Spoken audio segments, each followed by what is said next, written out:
Hi friends, இன்னைக்கு நம்ம பார்க்க போகிறது வேர்டில் ஒரு ஹரிசாண்டல் லைனை எப்படி ஷார்ட்கட் மெத்தடில் ட்ரா பண்ணுறதுன்றதை பற்றி பார்க்க போகிறோம்.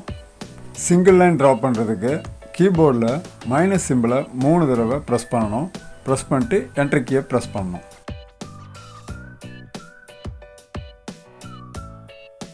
டபுள் லைன் ட்ரா பண்ணுறதுக்கு ஈக்குவல் சைனை 3 தடவை கொடுத்து என்ட்ரி கீயை ப்ரெஸ் பண்ணணும்.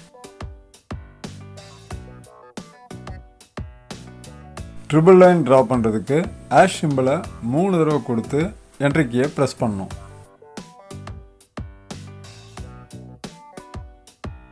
ஃபைனலாக டாட்டட் லைன் ட்ரா பண்ணுறதுக்கு ஸ்டார் சிம்பிளை 3 தடவை கொடுத்து என்ட்ரி கீயை ப்ரெஸ் பண்ணணும். இந்த வீடியோ உங்களுக்கு பிடிச்சிருந்தா என்னுடைய சேனலை சப்ஸ்கிரைப் பண்ணுங்கள், லைக் பண்ணுங்கள், ஷேர் பண்ணுங்கள், கமெண்ட் பண்ணுங்கள்.